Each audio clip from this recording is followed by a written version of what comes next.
pedir para que essa guiança, essa ancestralidade amiga que aqui já está, nos harmonize, nos acalme, permita que nós nos sintonizemos com essas correntes de sabedoria, com as grandes mentes da criação, seja no nível da nossa Terra e de outros níveis maiores.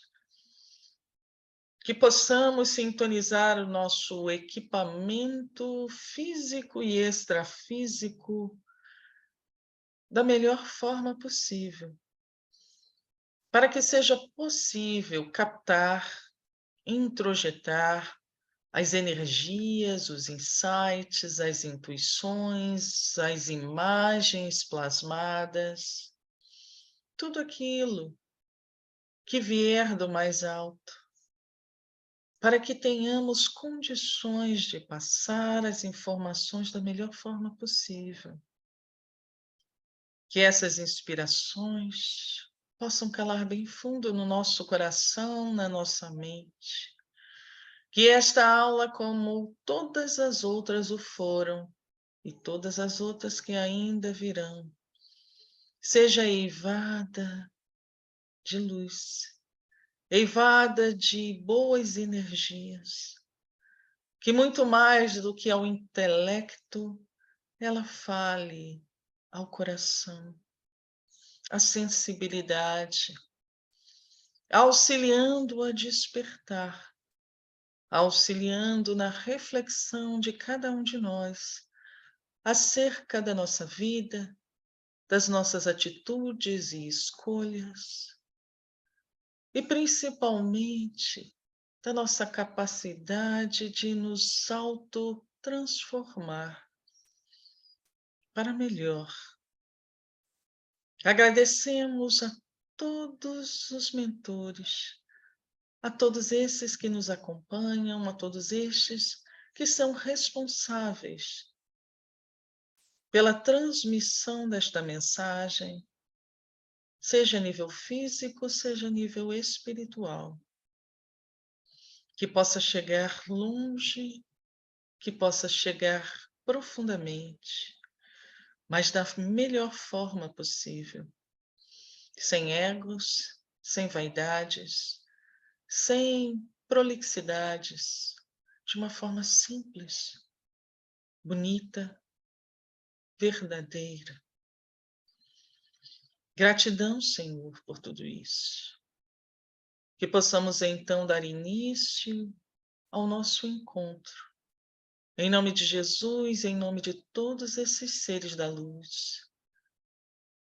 E dizendo Abvunda Bashmaya, Netkadashmach, Keitei Malkutar, Nerwetseviana, Haikana de Bashmaya Afbaha, Havlan Sunkanan Laumana, Washboklan Hauben Wartahin, Haikana da Frinan Shwahaila Hailaben, Wela Patsani Nesiuna, Ela Patsanin Bisha, Metu de la Rie Malkuta, Wahaila Pateshbuktan, Lahalan Almin. Amém. Graças a Deus, graças a Jesus e a todos os seres de luz, hoje e sempre. Que assim seja. Então vamos lá. Vocês já ouviram essa prece, gente, do Abvunda Bashmaya? Conhecem ela? Quem não conhece, coloca aí no chatzinho, tá? Ou, né, Gabi, ou quem conhece aí, esse é o Pai Nosso em aramaico, tá? Então, é o Pai Nosso na língua de Jesus mesmo, Abvunda Bashmaya, Pai Nosso que estás nos céus, né? Então, quando a gente fala na língua mater, na língua essência original, ele fica mais intenso. A gente capta e conecta com mais intensidade. Então, é legal a gente aprender. Eu fiquei um tempinho para decorar, aí, alguns anos para decorar a oração em hebraico, em aramaico, né?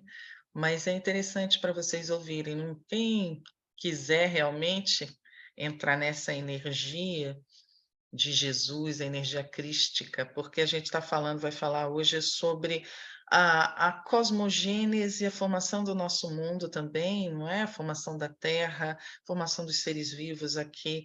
E Jesus é o governador do nosso mundo. Se não fosse ele, talvez a gente tivesse uma situação muito, muito mais complicada. Então, é ele que dirige os rumos da nossa humanidade desde antes de nós habitarmos esse planeta.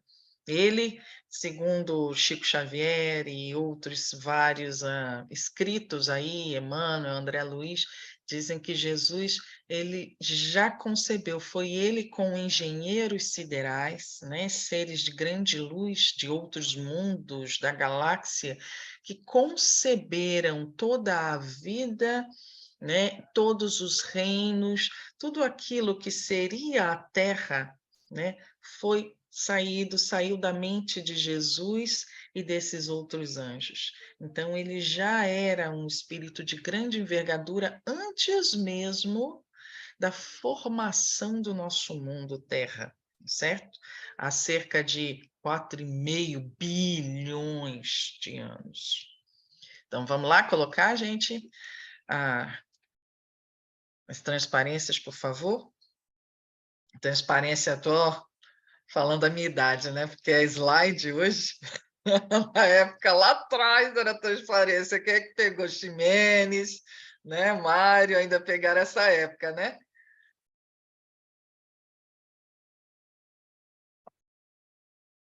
Então, a gente falando de Jesus, e já está ele aí, ó, de braços abertos, como o espírito mais excelso, né, do nosso planetinha aqui azul. Então, a cosmogonia e antropogenia é o nosso tema de hoje. Aí está a aula 15, né? Aula 14, porque essa aula é antiga, gente. É a primeira vez que eu dei essa aula, se eu não me engano, foi em 2014. Então, ela está lá no meu computador, aqui no meu computador, com a data ali original de 2014. E a gente está em 2023. Vamos lá, passando, por favor.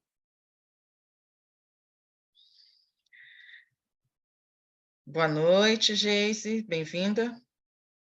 Cosmogonia vem do grego, palavra que vem do grego, cosmos é universo, né? É mundo, e gonia, nascimento, geração.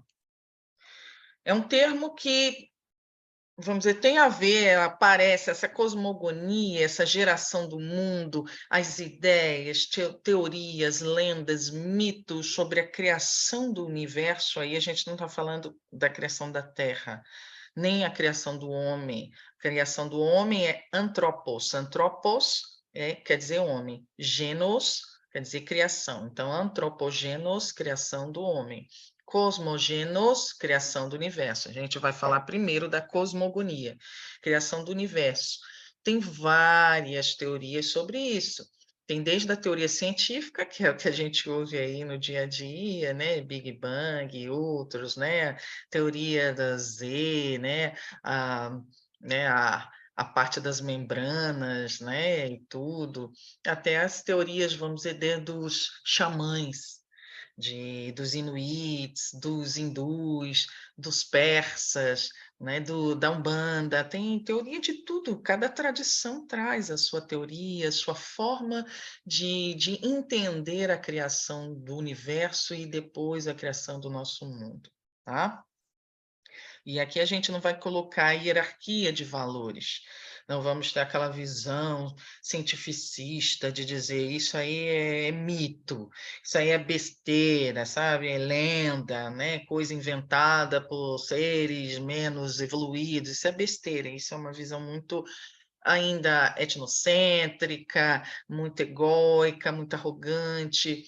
Muitas vezes esses antigos eles tinham uma forma de ver o mundo, de poder trazer essas informações que era bastante alegórica, não quer dizer que seja menos real, menos verídica, menos inteligível. Muitas coisas que antes eram consideradas lendas, mitos, hoje estão sendo jogadas por terra. Hoje eu mesmo estava vendo um canal, né, que chama Mundo Curioso, sobre vários fatos interessantes, descobertas, que não vem, a gente não ouve falar sobre isso, né? Descobertas arqueológicas e paleontológicas, né? Paleontologia tem a ver com fósseis, né? Esses mundos, essas descobertas antigas de seres que já existiram, dinossauros, né? Então, vocês sabiam que foi descoberto um fóssil de um unicórnio? Que isso aí aconteceu tem décadas no Egito, eles descobriram um fóssil, só que isso aí ninguém fala, né?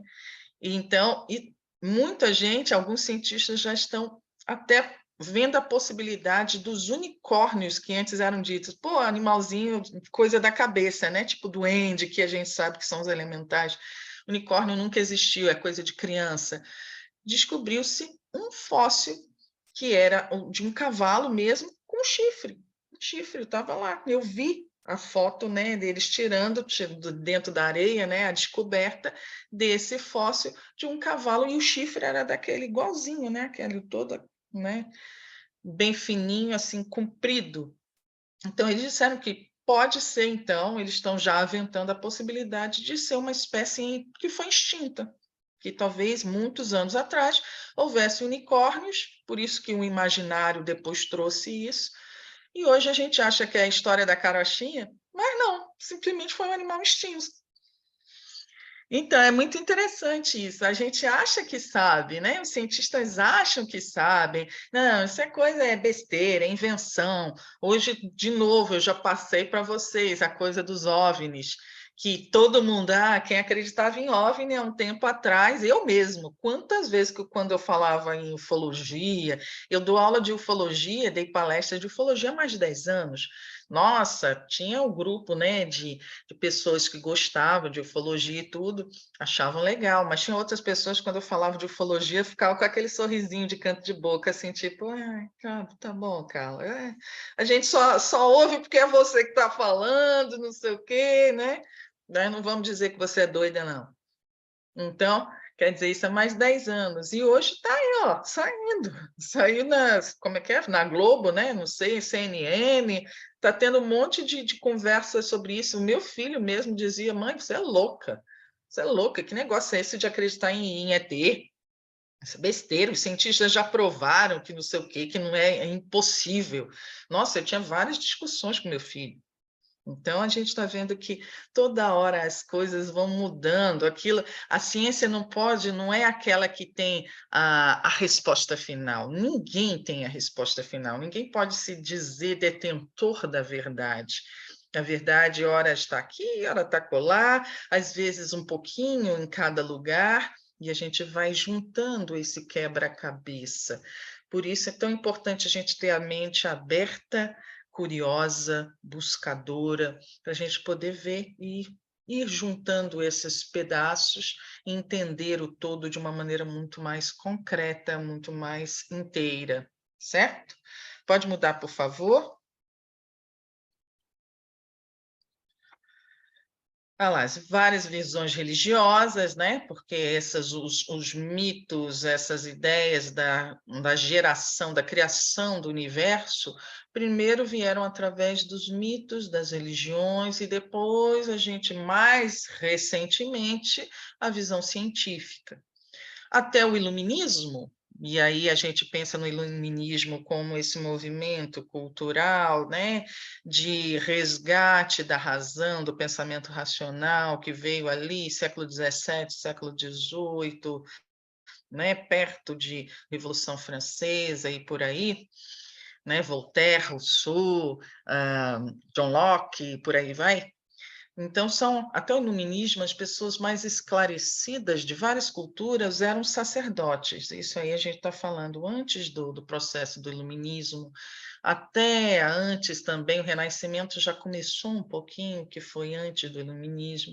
Idade Média, Antiguidade, muito do conhecimento, quem detinha eram os sacerdotes, eram os religiosos, eram os padres, os cardeais, era pouquíssima gente que tinha real conhecimento.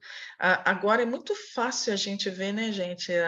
a gente falar. Quando a gente vê uma pessoa que não sabe ler, a gente fica até espantado, porque dentro da nossa sociedade, principalmente o meio urbano, a gente achar uma pessoa que não tem acesso à informação ainda é exceção, graças a Deus. Isso é mais comum no interior, mas nas grandes cidades, aqui no DF, você achar uma pessoa que não tem acesso às letras é muito difícil, tá?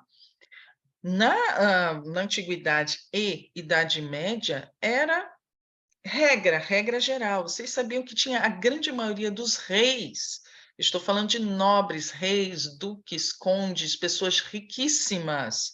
A grande maioria não sabia ler uma letra, eram completamente analfabetos. Era muito difícil, nessas épocas, encontrar pessoas que soubessem ler, e muito menos aquelas que tivessem cultura, né? Cultura trazendo aí a informação, conhecimentos maiores, como cientistas. Aí, então, você vê por que que um Michelangelo, um Leonardo da Vinci, um Dante Alighieri eram tão conceituados. Eles eram exceção à regra. Eram pessoas inteligentíssimas, né? O que a grande maioria não era. Se a gente for ver um filme, tem um filme muito interessante sobre um médico um rapaz que vai estudar medicina lá no Islã, eu não sei o nome, eu acho que é o Físico. Vocês já viram esse filme, o Físico? Bota aí no chat, tá? Para indicação de filme muito legal chamado O Físico. Tem um livro também, se eu não me engano, o autor é Noah Gordon, Noah com H, né? Gordon. Então, esse filme fala justamente, ele se passa na Idade Média, e ele faz um contraponto entre como era a sociedade ocidental, ele estava na Inglaterra, e como é que era lá a medicina super arcaica, eles cortavam as pessoas, né? Tudo eles botavam, tinha que colocar sanguessuga, como é que estava uma coisa assim muito ainda antiquada, atrasada, a elite da medicina, a elite da ciência era no Oriente, entendeu? Era na Pérsia, na região mesopotâmica. Então, eles fazem esse contraponto, é bem legal, mostra bastante a sociedade da Idade Média ali, né? O que quer perguntar aqui? Sim. Então, aí a gente está falando, antigamente, então, nessas épocas, quem tinha o conhecimento eram os religiosos, por isso que muitas, né, os religiosos eram aquele, que tem um outro filme que também vou trazer, né, que é O Nome da Rosa. Quem não assistiu, também é bem legal, né, O Nome da Rosa, ele fala de como eram aqueles monges, né, os mosteiros na Idade Média, os monges copistas, eram eles que traziam, que estudavam, que guardavam os livros antigos, mesmo os livros que não eram católicos, que não eram cristãos, mesmo assim eles eram guardados ali para serem estudados e ver o que poderia ser aproveitado. Muitas daquelas obras eram copiadas, ipsilíteres, entendeu? Então, muito foi preservado, a gente fala muito mal, às vezes, dos religiosos, né? Achando que é mente fechada, mas era através dos religiosos que muito se permaneceu, muito foi poupado, muito foi preservado de filosofia, da ciência, dos mitos, de tudo isso aí foi preservado através desses monges que faziam os estudos dentro dos seus monastérios, né? Tá aqui, ó, um dos primeiros mitos que a gente vai ver, esse mito sumério, pensa na região sumeriana ali entre o rio Tigres e Eufrates, ali onde hoje é Irã, Iraque, tá? Ali é a região da Mesopotâmia, meio potamos, né? Rios, então entre rios.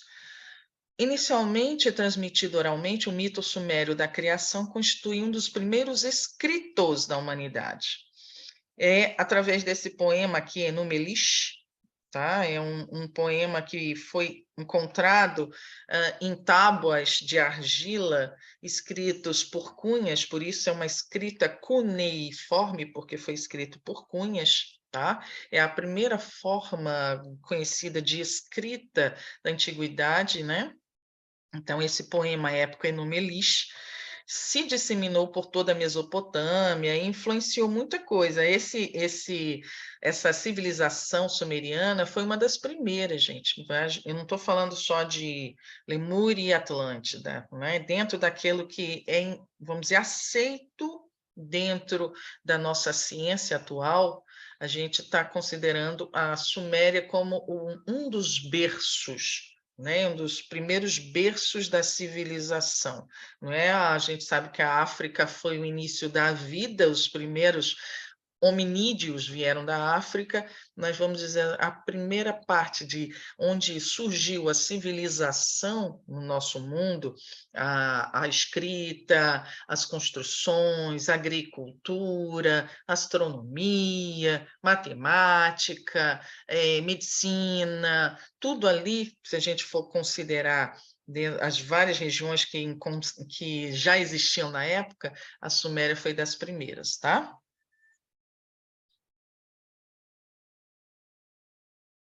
Sim, sim, sim. Na Epopeia de Gilgamesh, ou Gilgamesh, ah, foi na mesma região, né? Porque a gente sabe que Gilgamesh foi um rei babilônio, então ele foi a Babilônia, já é, vamos dizer, na região, mas ela é uma cidade, foi uma cidade mais para frente, numa época mais avançada, tá bom? Mas é na mesma região. Então, daí teria influenciado outras cosmogonias, inclusive, ó, a egípcia, a semita tem a ver com os povos hebreus, tá? Com os judeus. E a romana, né, que também teve contato com isso através da helênica, a helênica tem a ver com os gregos. Composição do texto remonta à idade do bronze. Olha só, gente. Isso aqui, ó, 18 a 16 séculos antes de Cristo. Isso aqui a gente está falando aí de 1.800 anos antes de Cristo, 1.600 anos, 1.500 anos antes de Cristo. Ou seja, bota aí para mais quase 4.000 anos, tá? Pode mudar, por favor? Olha só, isso aqui é uma imagem, é real essa imagem, tá? Então, essa imagem aqui dos deuses sumerianos, dadas as suas enormes semelhanças com a narração bíblica do Gênesis, porque quando a gente vai ver tudo é um copia-cola, tá? Várias discussões têm surgido sobre qual das histórias é original. Com certeza é a sumeriana, porque os hebreus eles vieram depois, todo esse povo, essa narrativa da Gênesis, né? Eles já vieram de... Antigamente era muita oralidade, era um passando para o outro, um contando a história para o outro. Então, os povos hebreus que ficaram também presos no cativeiro da Babilônia, eles vieram trazendo muito disso. Para a cultura babilônica, o Enuma Elish explica a origem do poder real, a sua natureza, permanência, tá? O que é mais interessante, gente, dessa Enuma Elish, eles falam que os deuses, né, ipsilíteres, só que, claro, na língua sumeriana, ipsilíteres, eles falam que os deuses vieram, chegaram dos céus. Está lá escrito nesse poema. Os deuses vieram em naves brilhantes dos céus. E os deuses vieram entrar em contato com, no caso, na época era o rei, né, o governante, os sacerdotes, e ali começaram a ensinar, a passar os seus ensinamentos sobre tudo, desde como canalizar água, como aproveitar as plantas, como domesticar animais, como ler os céus, como, por exemplo, construir coisas, matemática, fazer contas, tanto que os sumerianos eles eram avançadíssimos em matemática, em astronomia e geometria. Para a época onde tinha a grande maioria dos povos ainda vivia em cabaninhas, né? Ainda vivia, não tinha completamente até contato com história, com escrita, não existia escrita, não existia, né, letra, né, entendeu? E eles já tinham toda esse avanço na área de ciências, eles diziam, eles mesmos, o Enuma Elish está falando que isso foi trazido por esses deuses que vieram dos céus, tá? Então, aí uma das coisas que ele fala, né, a criação do mundo através desse grande Deus e desses seres que faziam parte desse cortejo divino, que eram seres de muito avanço, de muito conhecimento, né? Pode mudar, por favor?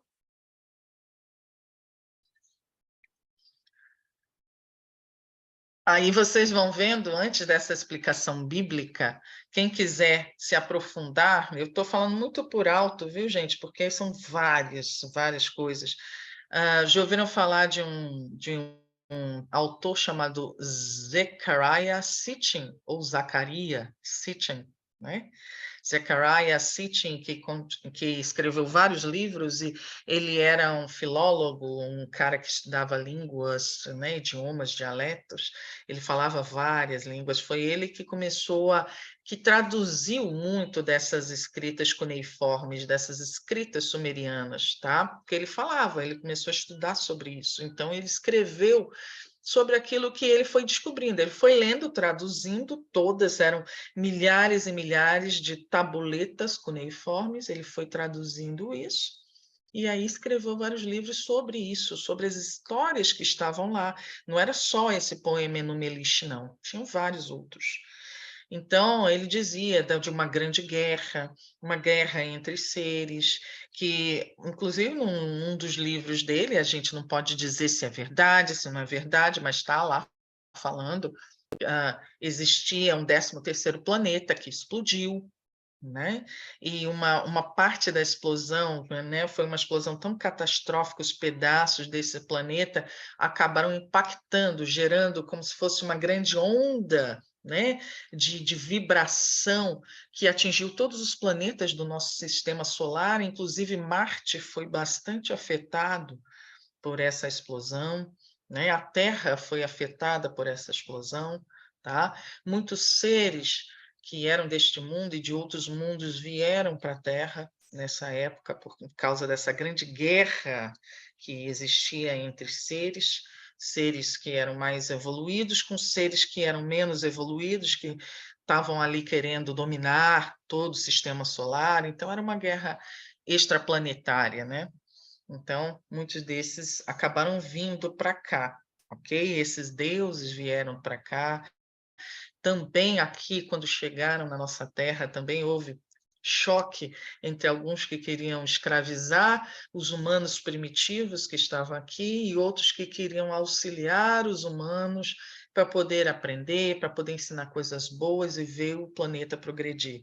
Então, tinha os extraterrestres bons e os extraterrestres não tão bons.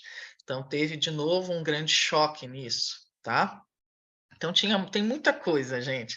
Procurem Zechariah ou Zacarias Sitchin aí, o 13º planeta, e todas essas mitologias, essas histórias também. Eric von Däniken fala sobre isso, sobre o início das civilizações.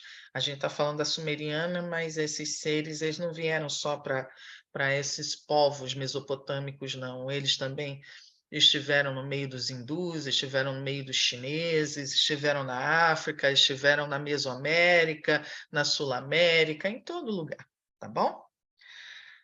Vamos para a explicação bíblica agora, né? A Torá, a Bíblia, lembra aí que a Torá, esse livro mais antigo, né, do Antigo Testamento, que os judeus estudam bastante, eles apresentam aí nos versículos de 1 a 19, olha lá, o relato da criação dos céus e da terra, atribuído a Javé, que é um dos nomes de Deus, Adonai, tem vários nomes de Deus, Adonai, Javé, o Deus único e onipotente, tal, tal, tal. Lembra que houve essa criação, entre aspas, do mundo em 6 dias, não é? E no 7º descansou?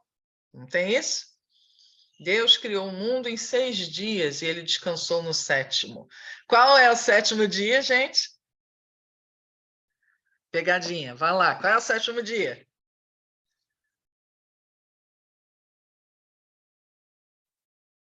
Responda aí, quero ver.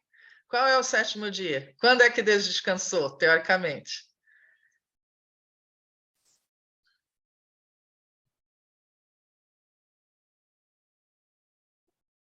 Foi no sábado, galera. Foi no sábado.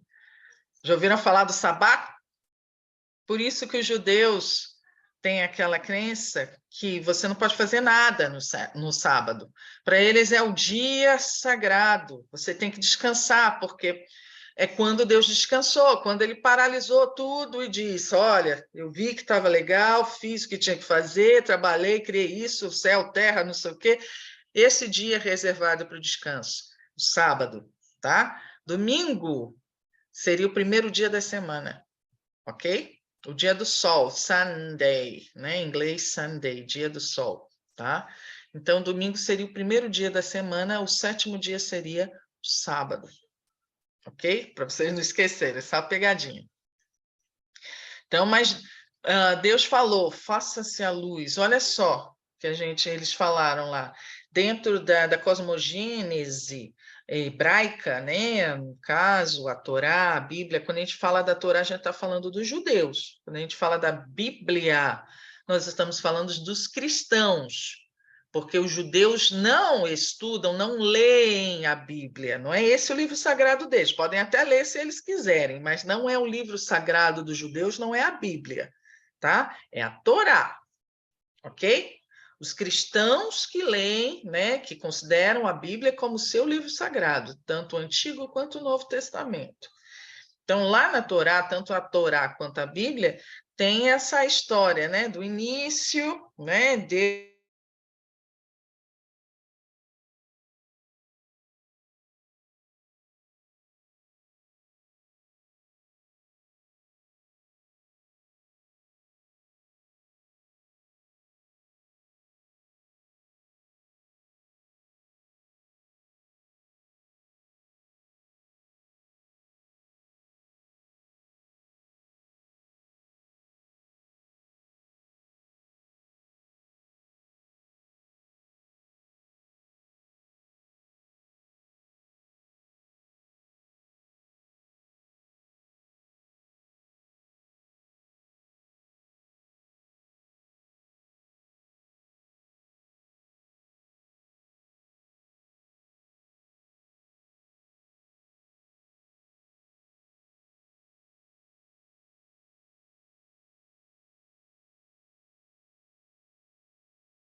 Voltei. Vocês estão ouvindo agora? Sim. Já até me perdi onde é que eu estava aqui. Sim. Nossa, travou de uma hora para outra que eu não conseguia nem. Então, voltando. A gente tinha parado aonde, até onde vocês pegaram, mais ou menos? 7º dia? Nossa! Então, vocês ficaram lá para o 7º dia, o dia de sábado, né? Que é o 7º dia, quando quando Deus descansou da criação do universo, não foi nem só do mundo, do universo, e por isso que os judeus, eles eles consideram tão sagrado esse sábado, tanto que tem uma parte da obra de Jesus ali no Novo Testamento que fala que Jesus foi curar no sábado, ele curou uma pessoa no sábado, e isso foi um escândalo para a época. Como que Jesus curou uma pessoa? Porque o sábado era tão sagrado, era um dia de descanso assim, que não era nem para você sair de casa, não podia fazer nada, não pode trabalhar, não pode curar, não pode se voluntariar, não podia fazer nada. E Jesus, ele questionava, ele fez de propósito, né, para fazer as pessoas refletirem. Ele disse: o que é o certo? É o sábado para o homem ou o homem para o sábado? Ou seja, é o sábado, é o dia que tem que servir ao homem, não é? E não o homem que tem que servir ao dia. Então, se é um dia de descanso, ótimo, mas tem que ser uma coisa boa para a pessoa. Se ele não quiser descansar, se é importante para ele trabalhar, se ele precisa receber uma cura, ele não vai receber porque está num dia de sábado, não é? Então, Jesus questionou também esse preceito aí judeu, tá? Mas tem muito a ver com isso, com essa cosmogênese hebraica da criação do mundo em 6 dias e o descanso no 7º. E eles diziam ali, ó, segundo, houve uma grande explosão, Deus veio e disse: eu quero que se faça a luz, e a luz se fez. Pode mudar aí, por favor? O que tem muito a ver com aquilo que a gente chama aí, ó, pense nisso como uma grande explosão, ó, faça-se a luz. Vê se isso não tem a ver com uma explosão, como corroborando, né, a visão científica de uma explosão inicial, como a do Big Bang, entendeu? Então, muitas tradições falam do início do mundo como se fosse uma luz muito forte. O início era o nada, não existia nada, era a escuridão completa, total, né? E, de repente, uma grande luz se fez, um calor muito grande, e daí, depois dessa grande luz, foi surgindo tudo o mais que existia, foi surgindo planetas, foi surgindo universos e etc, etc. Isso está sendo corroborado pela ciência atual, independente das teorias, porque hoje já existem outras teorias além do Big Bang, mas uma coisa que vamos dizer, que todos os cientistas já corroboram, né, já concordam, é que existiu, sim, em algum momento, um início, né? No início tinha alguma coisa, né? Algo que não existia, passou a existir a partir de um tempo zero, vamos dizer ali, tá? Uma singularidade que a gente fala, um ponto, né? Um início, tinha um pontinho, um tempo zero, e de repente, puf, tudo mais veio e houve a progressão. Ainda estamos num universo, o universo ainda está em expansão, ainda está crescendo, crescendo, e os cientistas não sabem nem a quando que ele vai parar e se vai parar, tá? Pode mudar, por favor? Os Brahmanes é uma casta de sacerdotes, né? Uma das castas, vamos dizer que a casta mais alta, tá? Da Índia, é dos sacerdotes. A visão bramânica são eles que davam essa visão religiosa, cosmogênica, antropogênica. Visão bramânica do mundo e sua aplicação à vida estão descritas nesse livro aí, ó.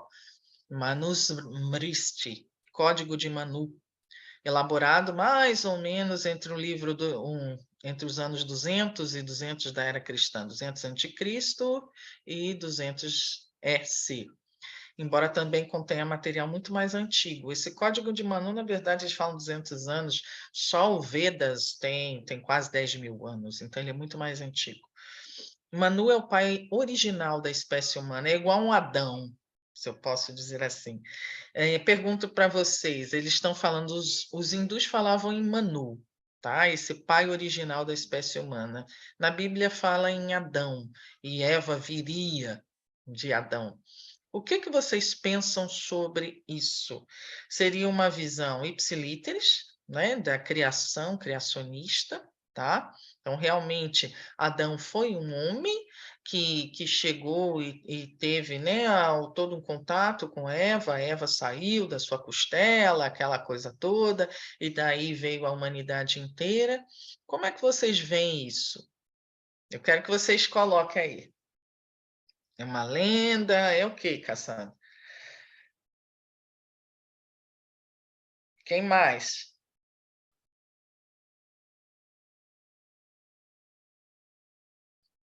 Aprendi conforme a Bíblia. Ah, tem mais a ver.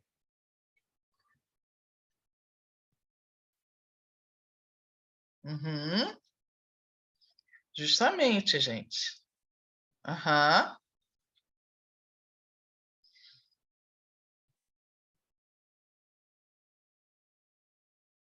Sim, é só a gente começar a pensar, né, Fernando?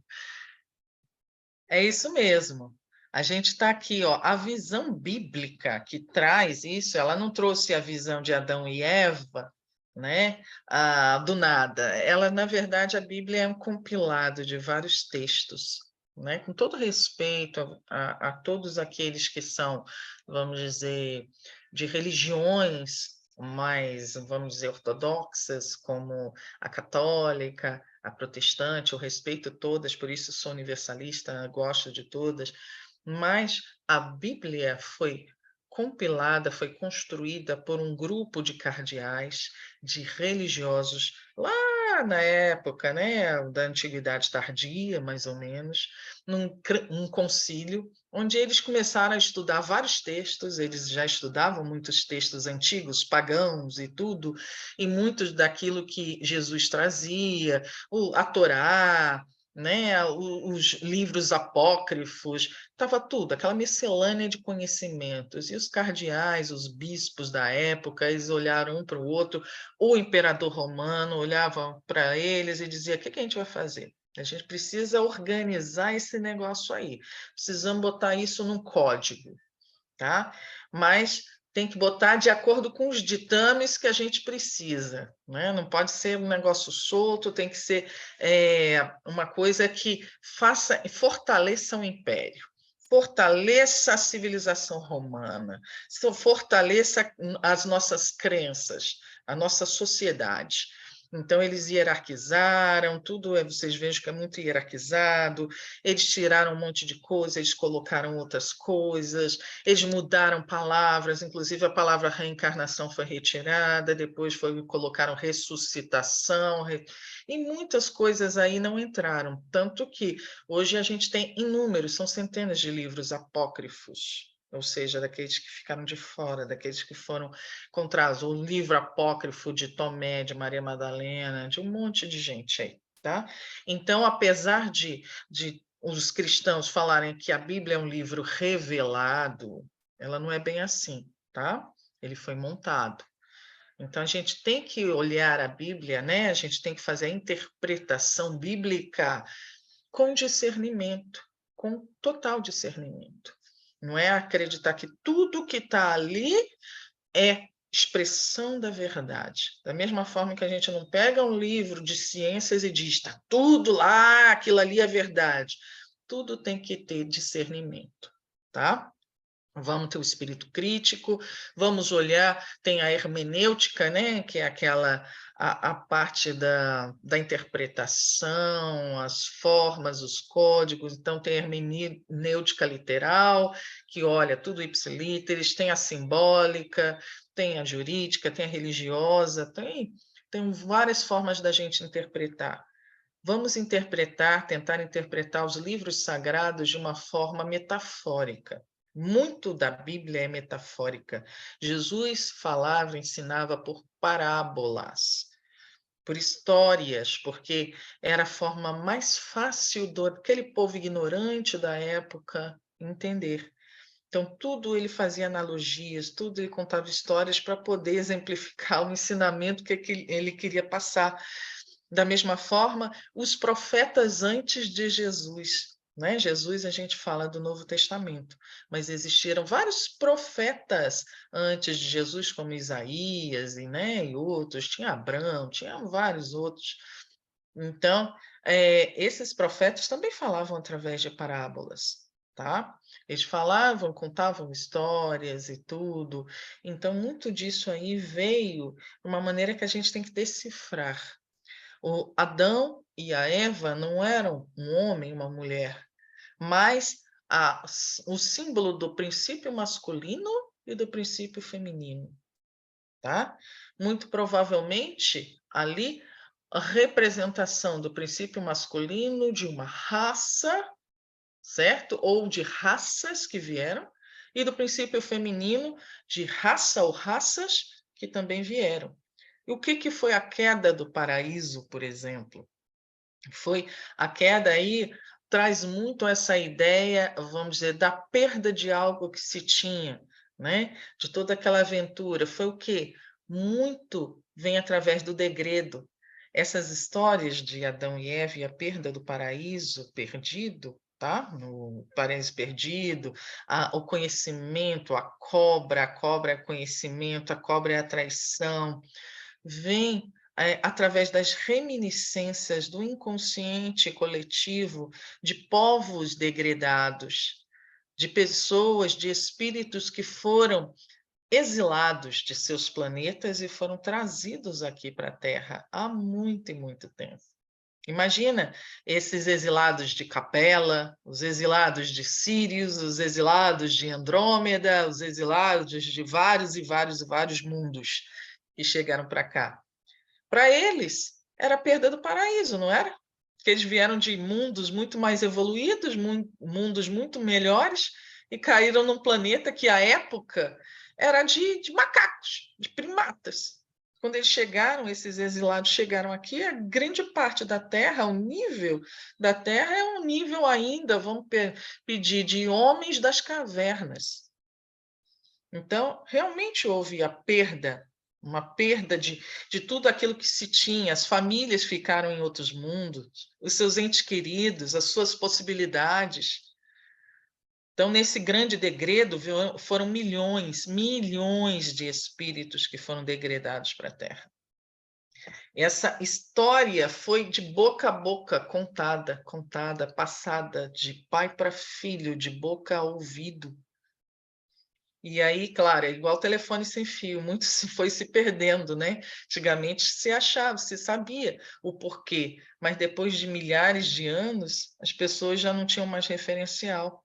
Começou a ficar naquela história, opa, será que foi uma criação, um homem que teve relação com uma mulher que veio da barriga, que veio da costela, né? Deu para entender isso, gente? Como é que as coisas com o tempo elas vão ficando nebulosas, vão se perdendo, né? Em toda essa coisa do tempo, porque a oralidade era muito frequente hoje, mas, né, depois aí pensa no século XVIII, XIX, XX e agora XXI, que a escrita ficou muito mais intensa, mas antigamente era muito oral, tudo era muito oral, e as coisas vão se perdendo com essa oralidade, porque a memória vai falhando, e aí fica tudo truncado.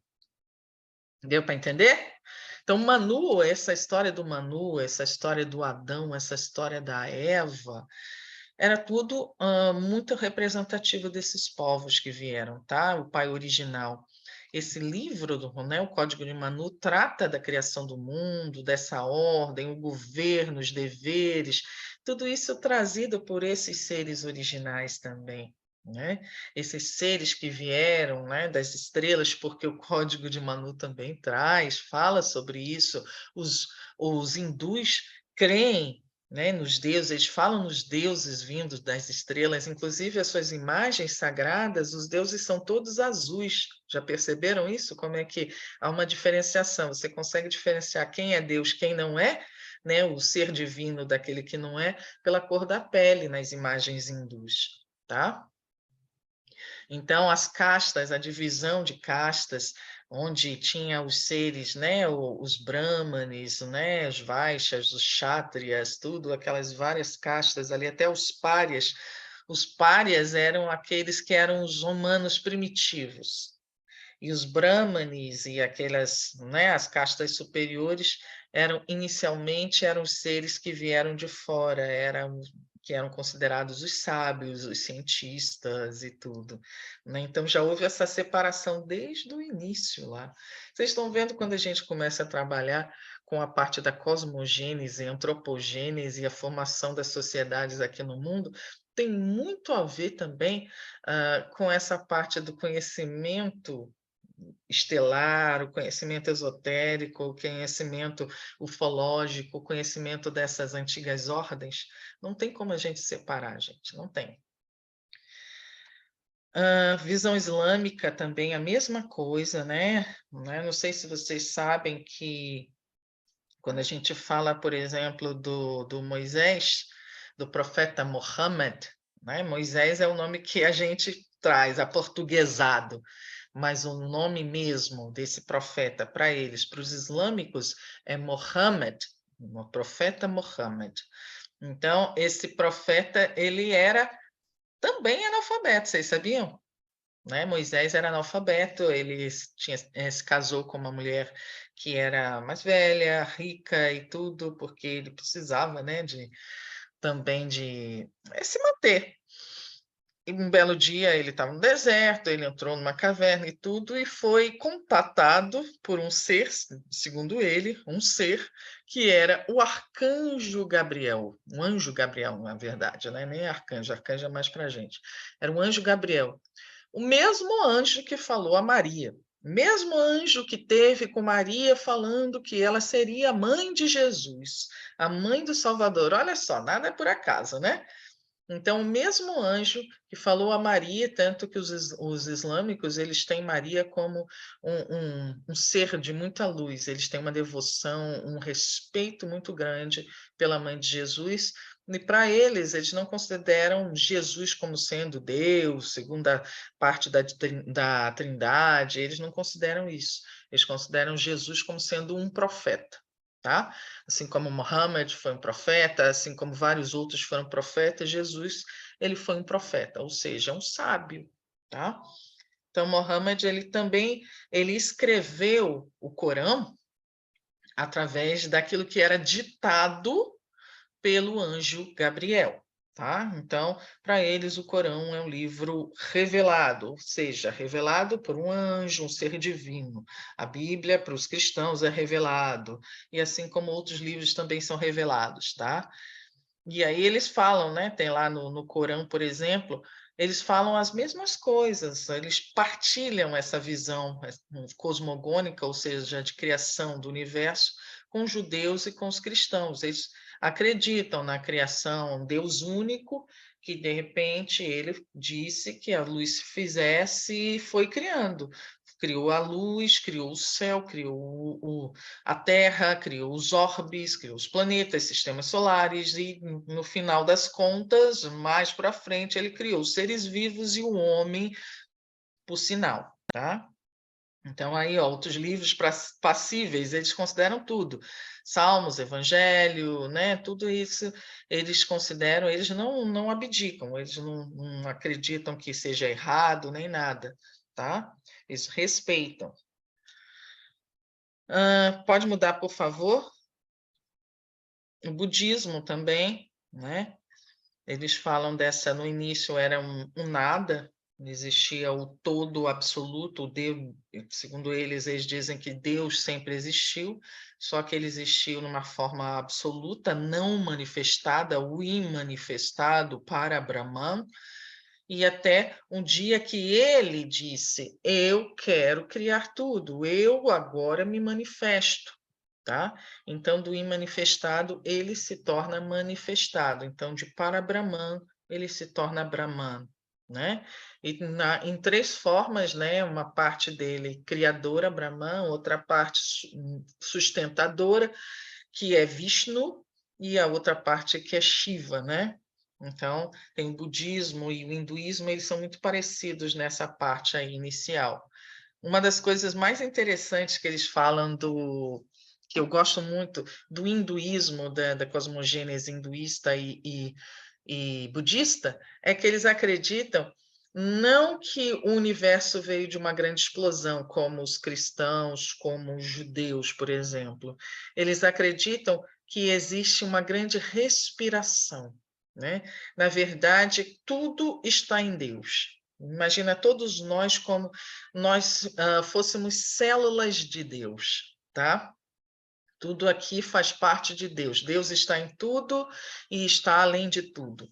Então, a criação de mundos, a destruição de mundos, seria parte de uma grande respiração. Pensa na nossa respiração, que a gente inspira, quando a gente inspira, o ar entra, certo? A gente traz para nós, para dentro de nós, tudo, o ar, as moléculas, tudo que está nesse ar aí próximo a nós entra.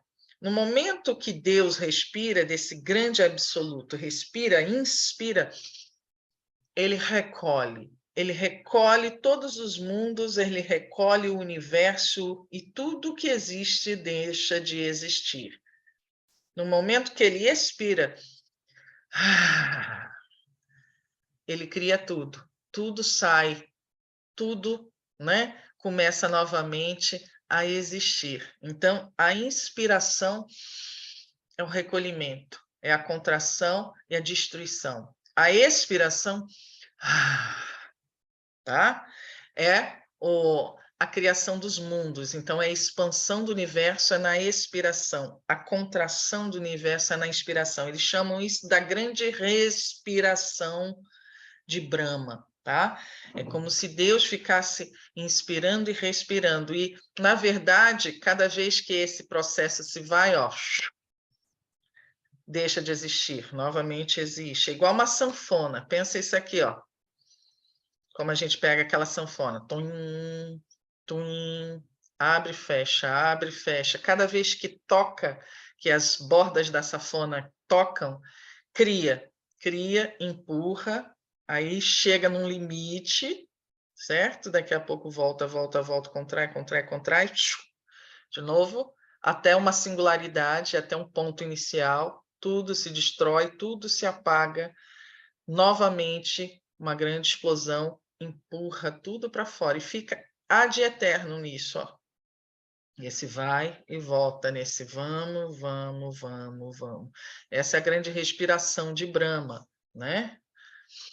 Então, a criação, né? Essa é vamos dizer, a visão de uma continuidade. O Big Bang não seria um início, seria uma continuação, seria uma dessas pontes. Talvez o universo, segundo essa visão budista, hinduísta, fosse não apenas de 13,5 bilhões de anos. Talvez ele tenha 10 vezes mais, 100 vezes mais, muito mais. A gente não sabe, né? Se a gente for pensar que o início aí das coisas talvez seja só um intermediário, é o início de uma outra fase, entendeu? Talvez o nosso universo seja muito mais antigo. É bem interessante, porque a gente vê, né, que existe uma continuidade.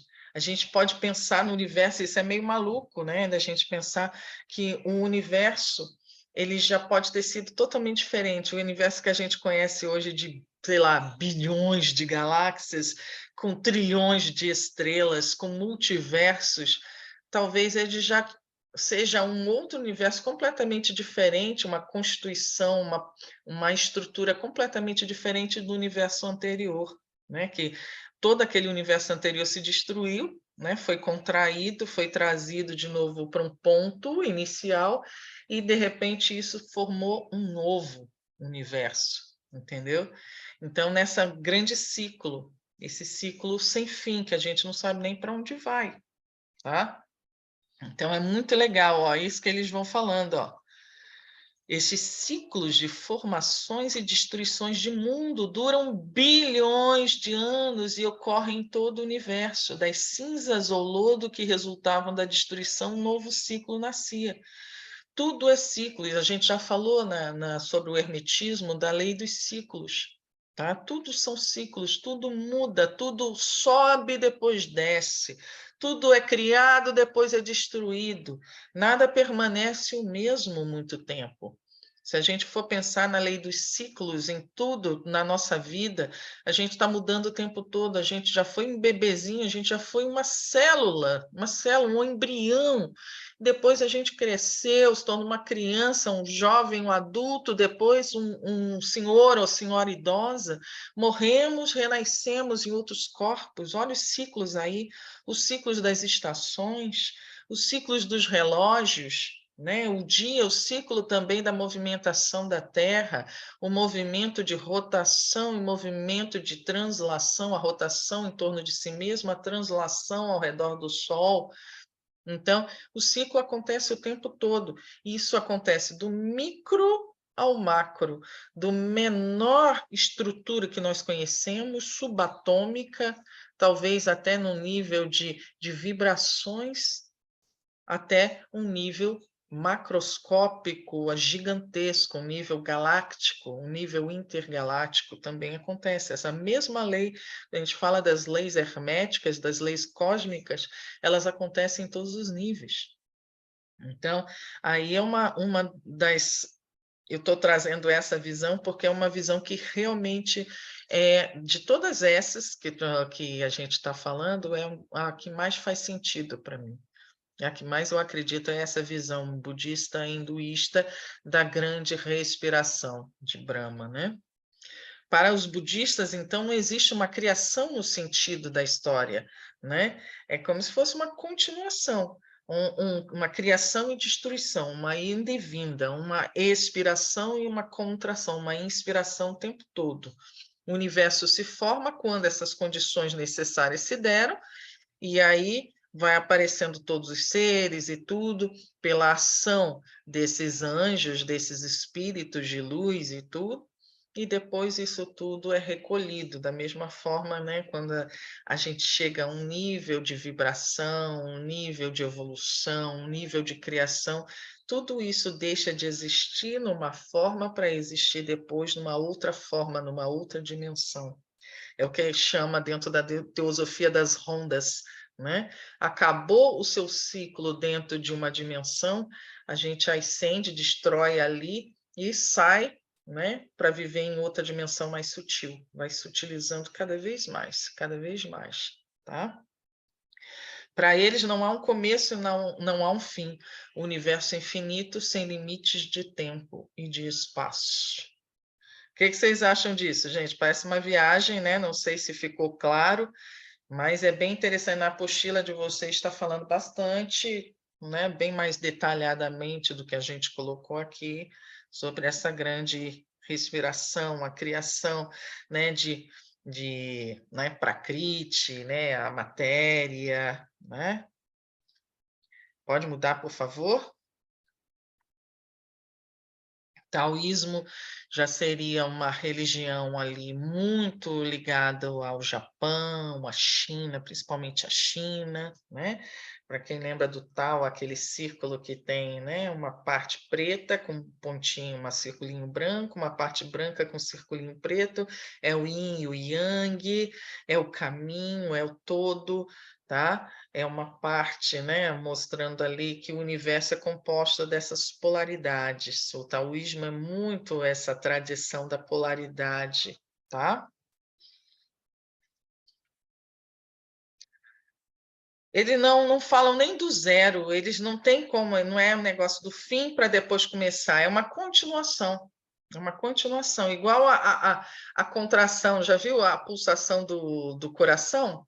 Que fica ali, ó, tum, tum, tum, tum, não para, não para. Qual é o ponto zero? Não tem, entendeu? É o tempo todo, tum, tum, tum, tum, né? Então, acaba uma outra, né, uma contração para começar uma expansão, e fica ali. Não tem um ponto zero, não tem um começo, tá? E não tem um fim.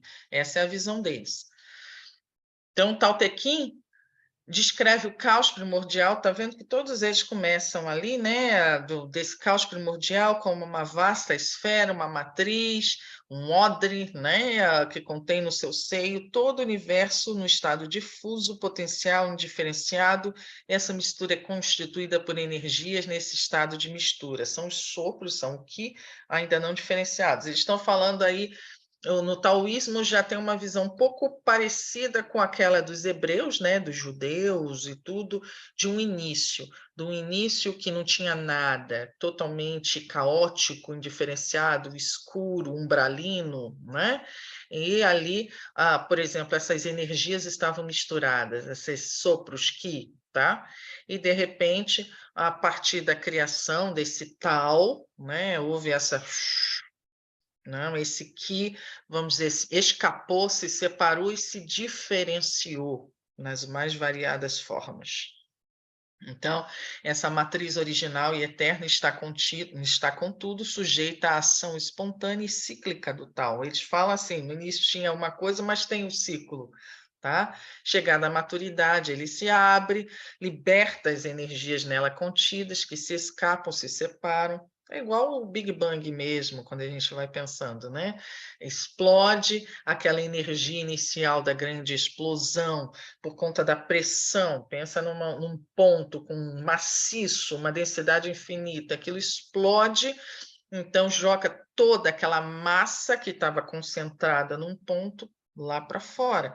E essa massa vai se resfriando numa velocidade muito grande e vai se diferenciando, vai formando planetas, galáxias, uma parte aí da massa forma nebulosas, né? Nuvens gasosas e por aí vai. Os sopros leves, transparentes, sobem para formar o céu. Os sopros pesados, aí a gente está falando de energia. Lembra disso? Que tem muito a ver com energia, tá? Então, pense em energia quando falar sopro.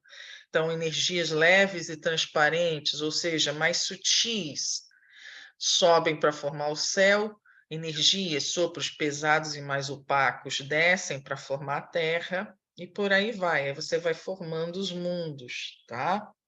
Dessas três modalidades aí, nascem as entidades compostas, os 10.000 seres. 10.000 é um número muito grande para eles. Sempre que os taoístas falam de 10.000 seres, é muita gente. Não quer dizer 10.000 exatamente, quer dizer uma galera, tá? Muita gente. Pode mudar, por favor?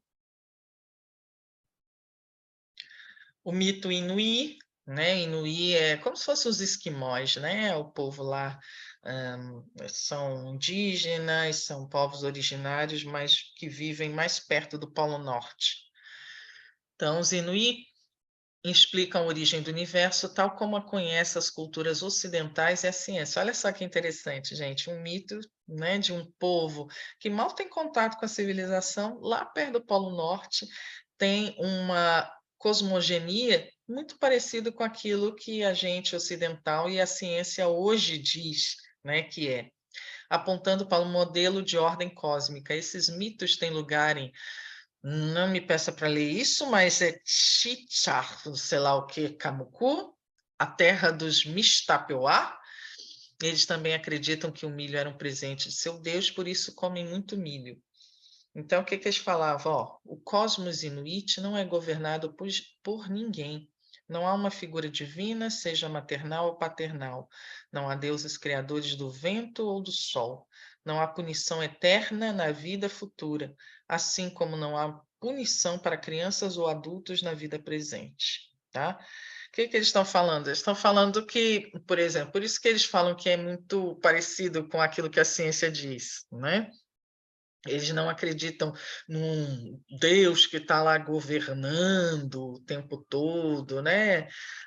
Vamos dizer, dizendo, vai para cá, vai para lá, criem-se os mundos, faça-se a luz, e aqui, etc, etc. Tá? Eles não veem Deus dessa forma, não veem o Criador dessa forma. Eles veem uma consciência, assim, criadora, né?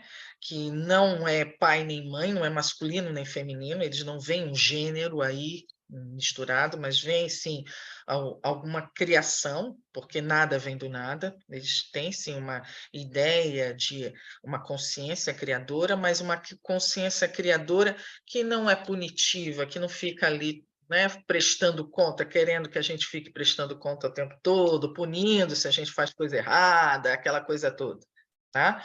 Então, eles imaginam que Deus está ali, cria as coisas e depois deixa as coisas fluírem. Não? O negócio vai fluindo solto, tá? Ele fica ali, criou, tá? Tem muito a ver com essa visão deísta da vida. Pode mudar, por favor?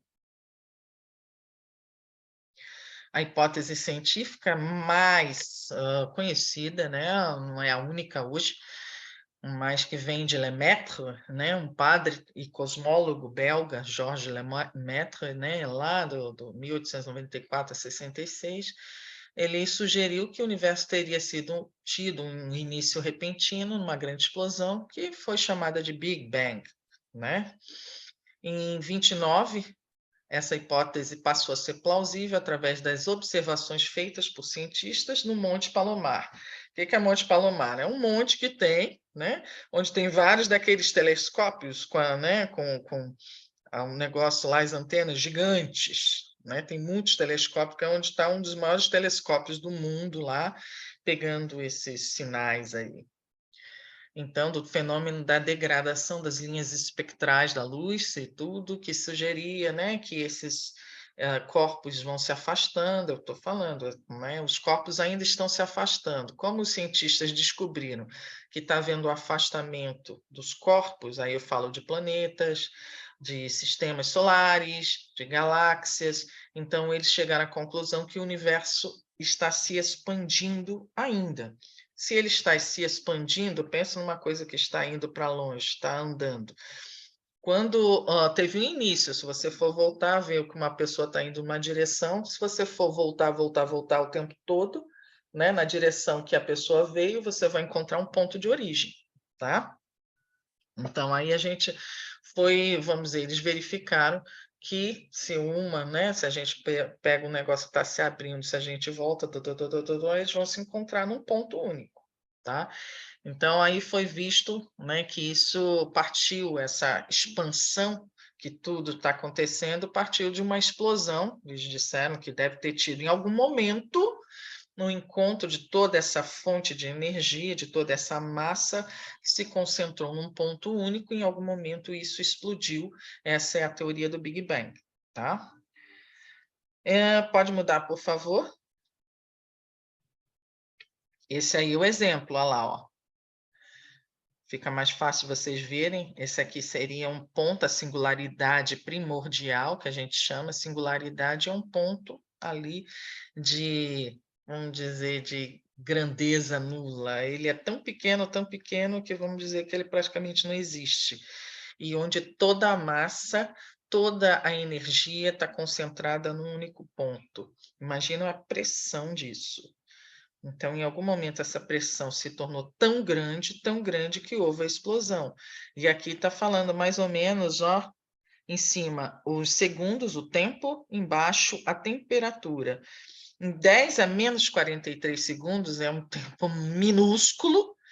A temperatura, para vocês verem, 10 menos 43, pensa em 0,0043 vezes, 43 zeros ali, tá? Então, é um tempo minúsculo.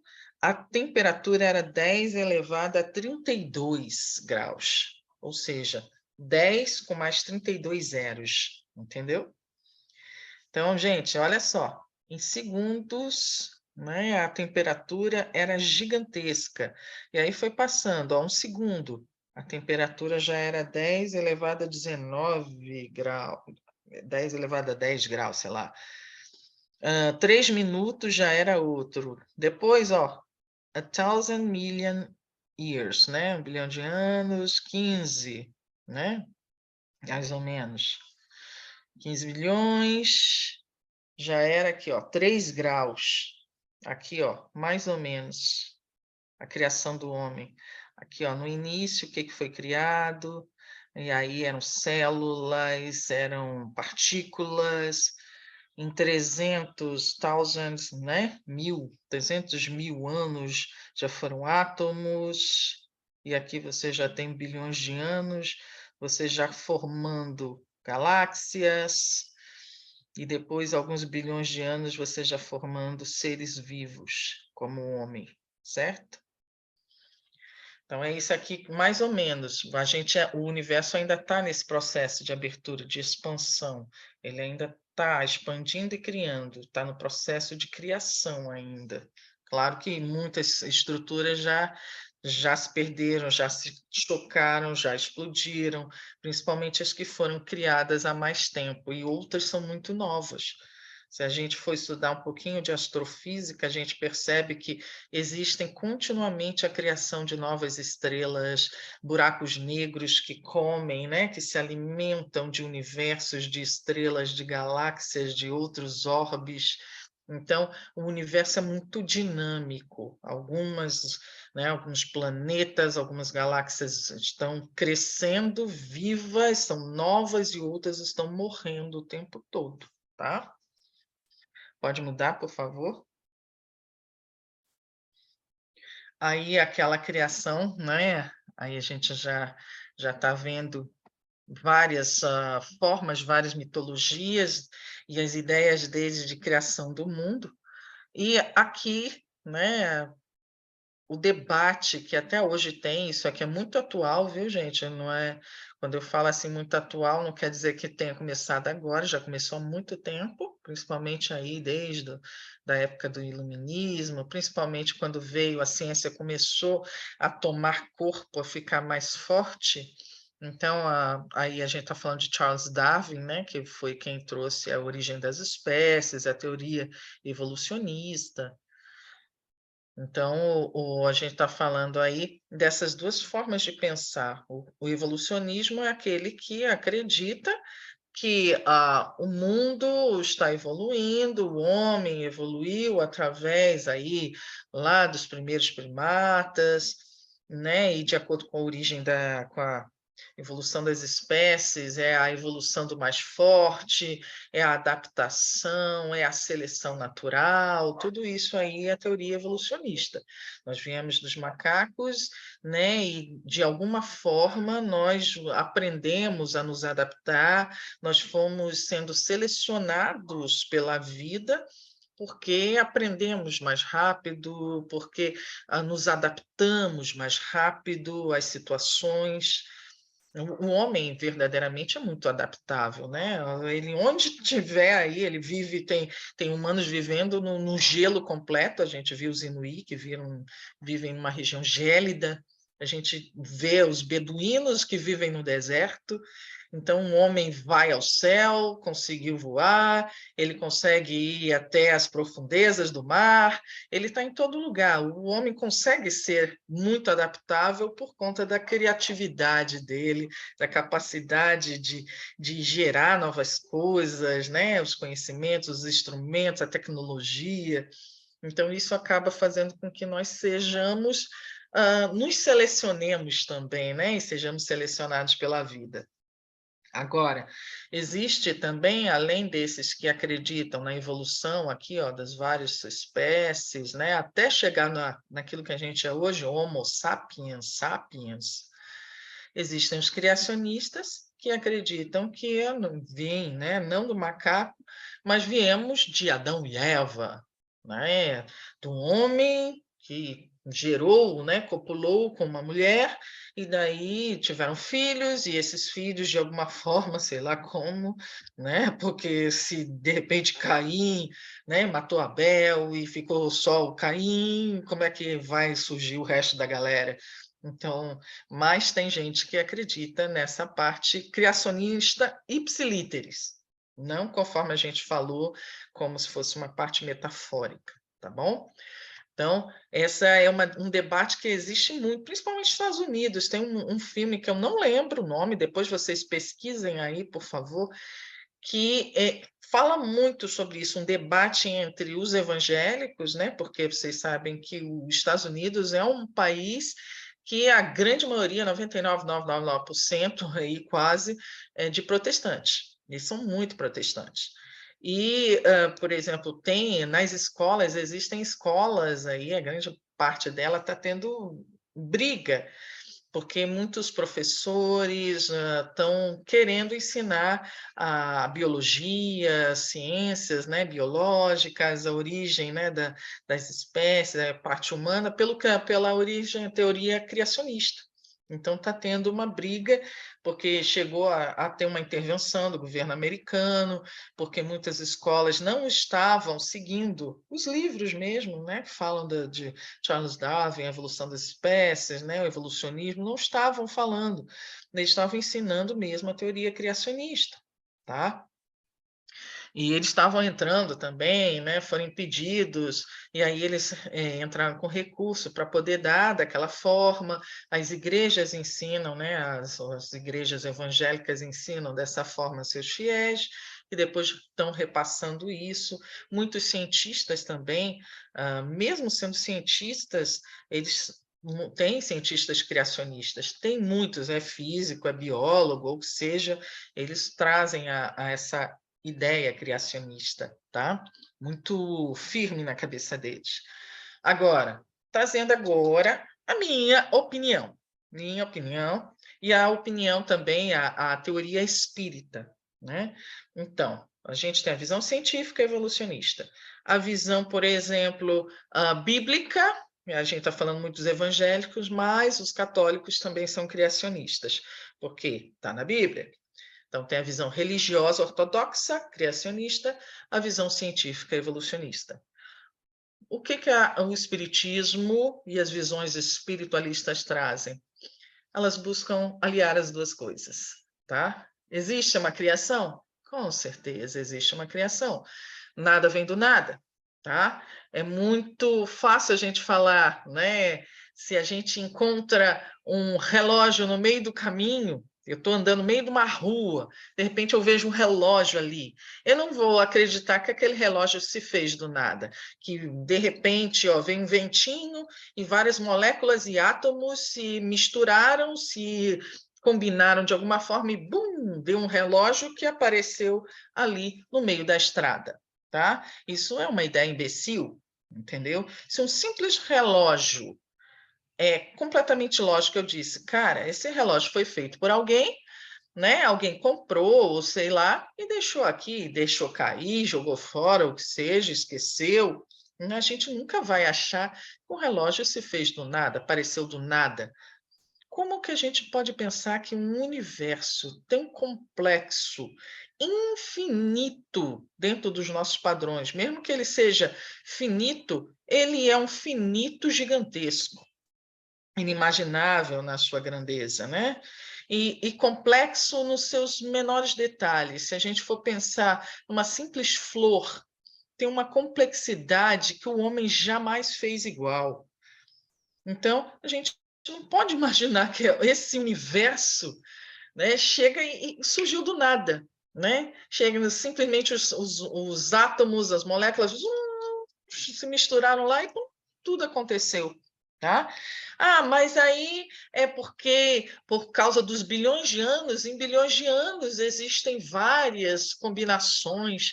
Não tem como, porque o universo é tão grande que para combinar tudo que existe ia ser necessário um tempo muito maior do que 13 bilhões de anos, que é a idade estimada, mais ou menos, do universo.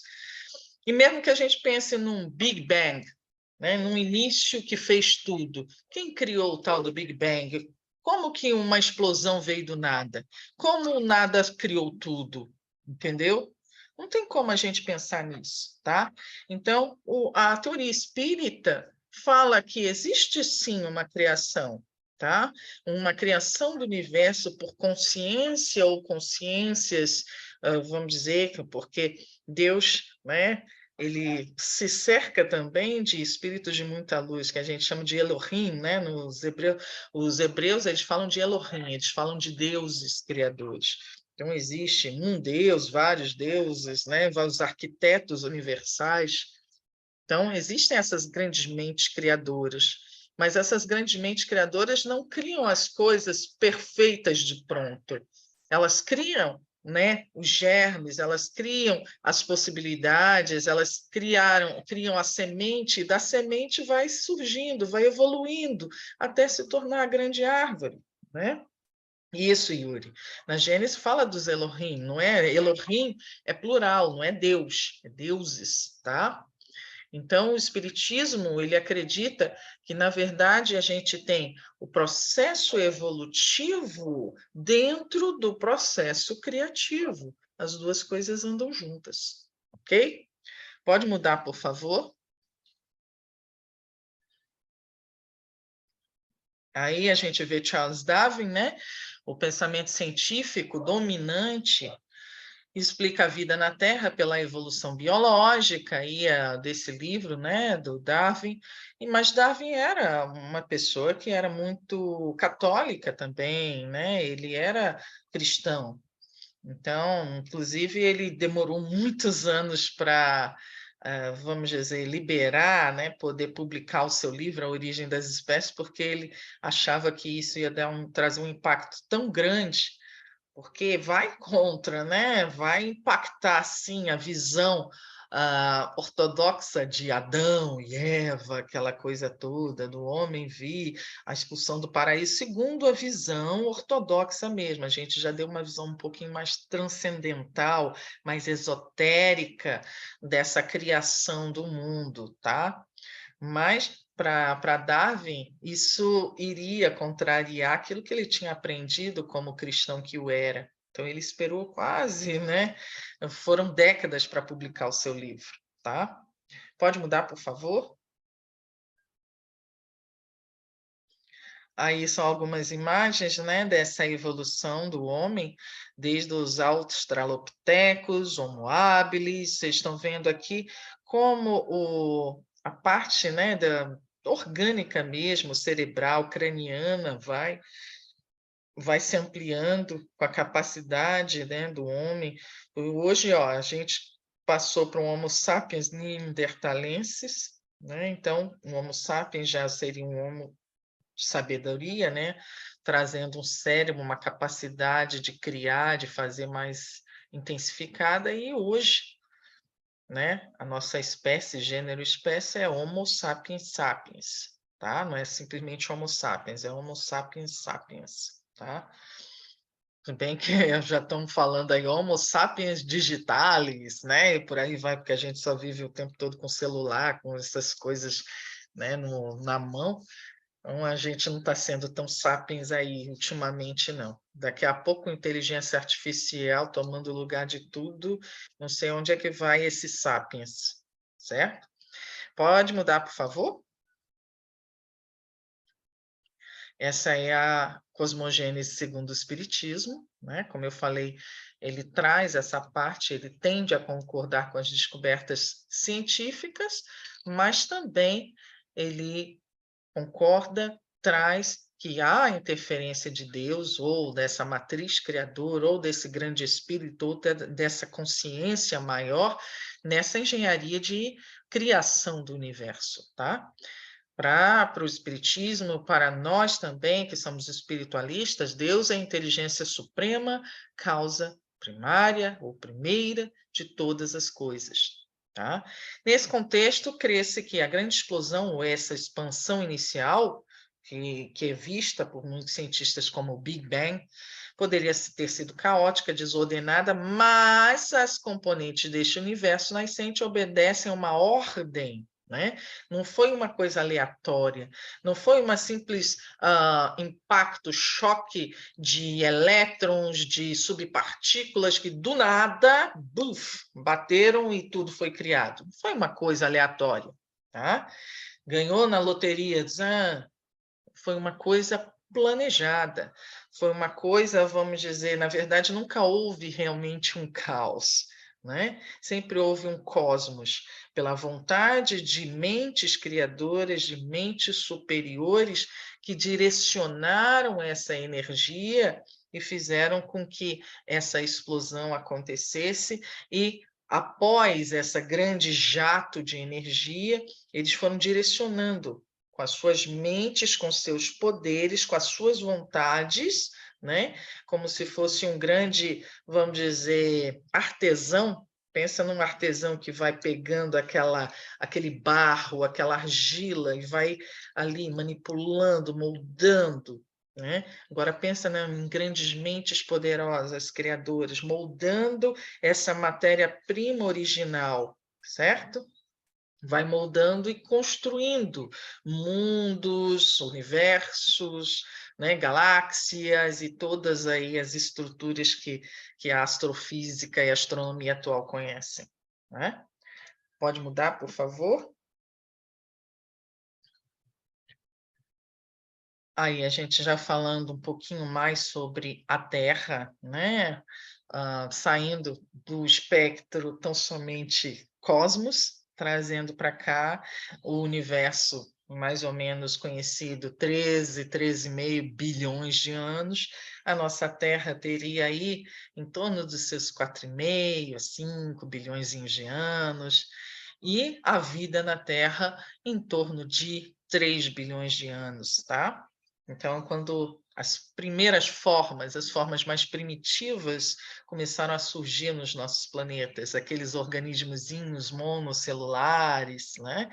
Principalmente aqueles que vieram da água, por isso que se diz que a água é a origem de tudo, é de onde veio, né? Então, do mar vieram as primeiras formas, né, unicelulares aí. Durante séculos houve várias respostas, né? Esse surgimento tem a resposta religiosa, tá? Já se pensou na geração espontânea, o nada vem do nada. Isso aí foi também refutado pela ciência, que não tem como você ter a geração espontânea. Para a maioria dos cientistas, contudo, a vida nasceu de uma série de reações químicas ocorridas sob condições especiais. Os cientistas conhecem esses ingredientes, eles falam de uma sopa cósmica, né? Então, dentro de certas condições, das misturas de elementos, então daí surgiu a vida. Só que nunca conseguiram realmente provar que viria a vida dentro dessa tal de sopa cósmica, tá? Pode mudar, por favor? Outra teoria também que se fala da origem da vida, né, que vai além dessa coisa da sopa cósmica, da aleatoriedade da vida surgir através da simples combinação aleatória de átomos, né, que estavam ali, de elementos que já estavam presentes. Então, a teoria da panspermia, que seria, vamos dizer, uma teoria que viria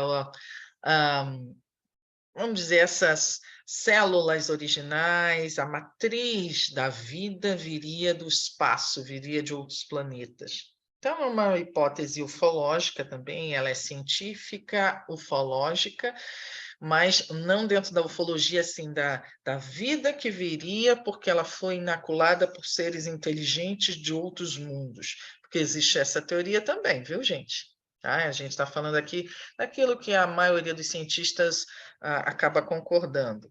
Então, os ufólogos já pensam que a vida na Terra surgiu através da, vamos dizer, da manipulação genética de seres que vieram do espaço, entidades extraterrestres, vieram de outro mundo, vieram aqui para a Terra, fizeram, vamos dizer, a manipulação, trouxeram elementos dos seus mundos, pegaram elementos que já estavam aqui na Terra e começaram a criar. Ou seja, fizeram da Terra um grande laboratório de criação, tá? Isso é uma teoria ufológica. Agora, a teoria da panspermia fala que a vida, né, veio do espaço também, mas ela foi trazida através de meteoritos que caíram aqui na Terra, e esses meteoritos trouxeram, talvez, bactérias, vírus, células, né, alguns micro-organismos, e esses micro-organismos chegaram aqui e foram se desenvolvendo dentro dos elementos que haviam aqui na Terra, foram se reproduzindo, aumentando a sua complexidade até criar tudo que existe. Então, essa é a teoria da panspermia, que é uma forma bem mais simples, né? Mas trazendo um pouquinho dessa matriz, né? Também da origem da vida vindo de fora. Pode mudar, por favor? A gente já está no finalzinho. Em O Livro dos Espíritos, Kardec coloca o tema em pauta sob a análise dos espíritos superiores nas questões 44 e 45. Ou seja, Kardec pergunta aos espíritos de onde vieram para a Terra os seres vivos. E a resposta dos espíritos: a Terra lhes continha os germes que aguardavam o momento favorável para se desenvolver. Os princípios orgânicos se congregaram desde que cessou a atuação da força que os mantinha afastados, formaram germes de todos os seres vivos, e por aí vai, tá? Os seres de cada uma dessas se uniram, então se multiplicaram. Logo, a doutrina espírita também adota em seus princípios a panspermia, que dá embasamento à pluralidade dos mundos habitados, mostrando que a vida está em toda parte, aqui na Terra ou muito além do nosso pequeno mundo.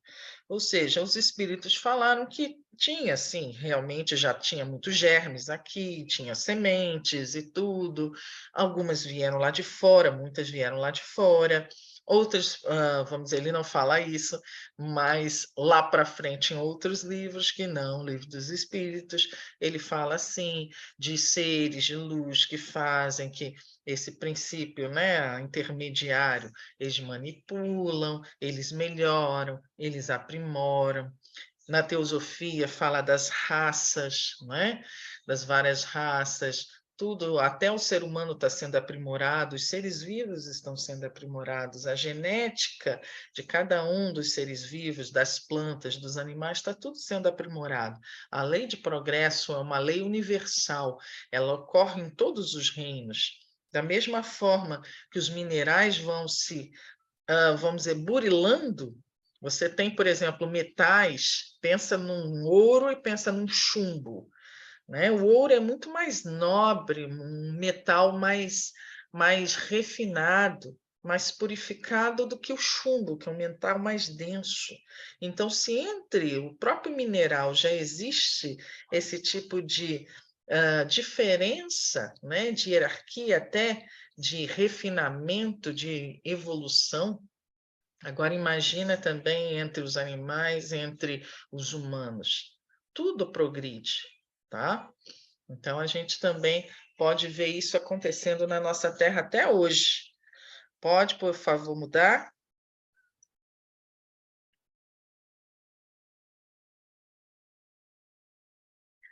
Isso aí eu já vi, antropogênese, já falei de Adão e Eva, pode falar, pode mudar.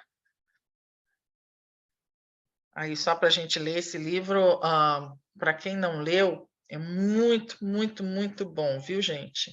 Aí, para mostrar o início das civilizações aqui no nosso planeta, essa mudança, até no padrão vibratório, a queda de muitas civilizações, o porquê das características de alguns povos, tudo isso está muito bem explicado nesse livro que é fantástico do Emmanuel, A Caminho da Luz. Sugiro a todos, todos lerem em algum momento das suas vidas, o mais breve possível, A Caminho da Luz, tá? Então, onde está Adão com a sua queda do paraíso? Debalde, nossos olhos procuram aflitos essas figuras legendárias, com o propósito de localizá-las no espaço e tempo. Compreendemos, afinal, que Adão e Eva constituem uma lembrança dos espíritos degradados na paisagem obscura da Terra, como Caim e Abel são dois símbolos para a personalidade das criaturas. Então, essa visão que a gente viu, né, metafórica, simbólica, de Adão e Eva, como esse princípio masculino e feminino, de raças, né, de povos que aqui foram trazidos e que ficaram nesse inconsciente sendo passados, né, adiante, tá aí, ó, isso é muito bem explicado no livro A Caminho da Luz. Assim como Caim e Abel não era uma pessoa, Caim não era um homem que de repente matou o seu irmão, Abel. Aí fala desse conflito, fala de dois irmãos, ou seja, podem ser até povos semelhantes, pessoas que estavam ali. Imagina, dentro de um mundo que foi degradado, entre seres que entraram em guerra. Lembra que eu falei das guerras dos mundos? Onde existiam povos que queriam manter alguma coisa boa, queriam construir, e outros que queriam trazer para si, queriam roubar, ambicionavam poderes. Então, esses dois viveram em conflitos, né? Conflituaram, e esse que era, vamos dizer, ambicioso e tudo, acabou matando o outro. Isso aí também são reminiscências, também são histórias que, de repente, aconteceram em outros mundos, com outras raças, e, de alguma forma, chegaram até nós através desses mitos, dessas lendas, né? Porque foram contadas e a gente acabou perdendo o fio da meada, mas isso chegou de alguma forma desse jeito, né, meio lendário. Pode mudar? Olha lá. O homem cuja tradição se conservou, sob o nome de Adão, foi um dos que sobreviveram, e DDD, a região dos cataclismos, as leis da natureza. Tem a ver também, né? Tem a ver com a rebelião dos anjos. A rebelião dos anjos não tem a ver com Deus nem nada, né? Vamos dizer, um anjo que estava ali do lado de Deus e queria ser mais bonito, não sei o quê. Isso também tudo é simbólico, tá? Então, quando a gente fala de Lúcifer, que de repente se tornou muito bonito, a gente está falando aí simbolicamente da arrogância, de repente alguns espíritos que a gente não sabe quem era esse espírito ou desse grupo de espíritos, porque às vezes é falado, se coloca como uma pessoa, mas pode ser um grupo, pode ser a representação de um povo, pode ser a representação de uma raça. Então, de repente, alguns anjos, o que são esses anjos? São seres, vamos dizer, que podem ser evoluídos, né? Não moralmente, mas tecnologicamente. Tá? Então, seres que poderiam ter muito poder, muito conhecimento, se rebelaram contra quem? Muito provavelmente contra as normas, contra as regras, contra aquilo que estava estabelecido em algum momento, e eles eram contra porque se achavam melhores, acharam que tinham mais direito, queriam usurpar o poder, queriam que as coisas fossem da sua maneira. Então, isso criou um conflito nos céus. Olha as guerras extraplanetárias aí. E isso aí tem um livro muito conhecido, muito grosso. Se alguém já ouviu falar, não vou falar para vocês lerem, que o livro é super denso, mas se chama O Livro de Urântia, tá? Então, esse livro de Urântia fala muito sobre isso, sobre essas guerras. Então, em alguma forma, esses que se rebelaram, que queriam dominar e tudo, entraram em contato com aqueles que eram os senhores, os governantes, os senhores que cuidavam, né, do mundo, do sistema solar, e eles acabaram, claro, perdendo e foram levados, né, transmigrados para a Terra e foram ali contidos, aprisionados no nosso planeta. Por isso que muitos até hoje dizem que a nossa Terra é um planeta prisão. Não é só isso, mas também é isso. Tem muitos espíritos que foram há milênios aprisionados aqui no interior da Terra, tá? Porque ele é um planeta que tem uma fisicalidade, uma contextura, né, de densidade muito grande. E isso faz com que eles fiquem magneticamente aprisionados aqui, mas não com o intuito de aprisionar e cercear, mas com o intuito deles irem se burilando também. Foram aprisionados, mas também foi permitido que eles tivessem inúmeras experiências encarnatórias para irem evoluindo, para irem novamente se retificando perante as leis divinas. Alguns desses já conseguiram retornar para os seus mundos e já estão muito bem lá, muito e muito tempo, mas outros ainda são muito teimosos, empedernidos e não querem melhorar, não querem evoluir, não querem mudar. Deu para entender, gente? Então, vocês vejam como isso tudo que a Bíblia traz, que a Torá traz, que os livros antigos trazem, tem muito dessas informações primevas, primitivas das origens do nosso mundo, do povoamento que veio das estrelas, de todas essa criação, vamos dizer, a manipulação do nosso planeta, como que as civilizações cresceram, dos governos, das formações, dos povoamentos, tudo isso. Muito da nossa história se perdeu, muito, a grande maioria da nossa história antiga se perdeu, né? A gente teve realmente uma queda, que eu vou dizer, muita coisa foi retirada da consciência, da memória coletiva da humanidade, para que, como se fosse um reset, né? Lembram do dilúvio que apareceu em vários livros sagrados? Esse dilúvio também é como se fosse um grande reset, houve essa grande destruição, não por punição, foi uma consequência da própria insanidade, das brigas entre esses seres, entre os homens, que queriam querer, né, utilizar mais as armas contra o outro, mais ganância, magia negativa, tudo isso acabou levando a humanidade aí a quase se autodestruir em alguns pontos. Continentes afundaram, não é? E para a proteção da terra e para a melhoria, para que a terra pudesse crescer novamente, houve um restart, certo? Então, muita coisa foi resetada e algumas das nossas capacidades foram completamente esquecidas, dos conhecimentos de outrora, de onde nós viemos, os contatos com as estrelas, nossas capacidades paranormais, muito disso ficou perdido. E a gente, pouco a pouco, ao longo desses milênios, está progredindo, está se preparando para resgatar tudo isso novamente. Não vai ser de hoje para amanhã que a gente vai pegar, vai conseguir chegar no nível que a gente estava lá atrás, porque o homem ainda não está preparado, né? Houve um mau uso de tudo isso. Olha de novo Adão e Eva, o mau uso do conhecimento, tá? Então, a gente ainda precisa provar para essa espiritualidade amorosa que a gente tem condições de utilizar de tudo isso para o bem comum, né? O dia que o ser humano parar de querer brigar com todo mundo, se achar o melhor, né? Utilizar sua inteligência para destruir, para criar armas, não é? Parar de julgar, de ter preconceitos tanto com seus irmãos, querer só matar e agredir ao menor contraponto.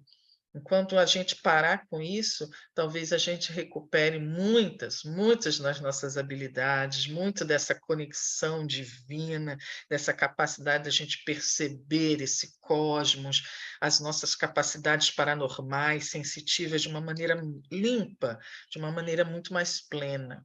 Deu para entender? Aí a gente vai se lembrar realmente, não apenas ficar aí conjecturando, a gente vai se lembrar de onde nós viemos. E aqui nós viemos. Gente, então por hoje é só, pessoal. Vamos parar por aqui. Eu sei que é muita informação, não é? E é uma informação mais densa, mas é necessária, tá? Então, eu tentei o mais possível ser sucinta, não aprofundei tanto, porque tem muita gente que ia ficar voando. Então, a gente não quer fazer uma coisa que não seja possível de vocês compreenderem, pelo menos o básico, tá? Mas na apostila tem um pouquinho mais de detalhes. E quaisquer outros livros, eu já falei A Caminho da Luz, né? Tem outros livros que eu também posso passar para vocês, bem interessantes, do Gilson Freire, né? Tem um livro lindo dele, que eu esqueci o nome agora, mas eu tenho, acho que Arquitetura Cósmica. Tem livros bem mais densos, do Pietro Baldi, que foi um italiano assim muito cabeção e uma sensibilidade gigantesca. Tem muito livro que fala sobre isso, mas geralmente são livros um pouco mais complexos, tá? Mas é bem interessante da gente poder ler. Alguma dúvida, gente? Alguma dúvida? Qualquer perguntinha, aproveitem agora.